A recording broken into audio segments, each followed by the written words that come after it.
తెలంగాణ ప్రజలు రక్తం మరిగించి ఆత్మాహుతులు చేసుకొని కొట్లాడితే రాజ్యాంగబద్ధంగా పార్లమెంట్లో పాస్ అయ్యి ఇలా రాజ్యాంగం ఇచ్చింది రాష్ట్రం, రాజ్యాంగం ఇచ్చింది తెలంగాణ.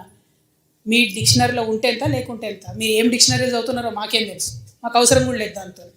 అదొక మాట అన్నారు. అయిపోయిందా?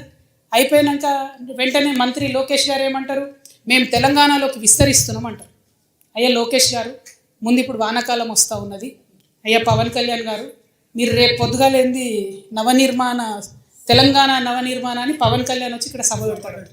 నేనేమంటున్నా అంటే, ఈ లోకేష్ గారు పవన్ కళ్యాణ్ గారు వాళ్ళది ఒకటే ప్రభుత్వం కదా, ఆంధ్ర ప్రభుత్వాన్ని నేను విజ్ఞప్తి చేస్తున్నా. వానాకాలం వస్తుంది, మీ సెక్రటేరియట్లో, మీ అమరావతిలో, మీ ముఖ్యమంత్రి గారి కుర్చీ కింద నీళ్ళు రాకుండా చూసుకోండి. ఫస్ట్ ప్రతి వానాకాలం అక్కడ క్యాపిటల్ మునుగుడే, ప్రతి వానాకాలం అక్కడ క్యాపిటల్ మునుగుడే. అంటే ఎంత అవమానం ఇది ఆంధ్ర ప్రజలకు చెప్పండి.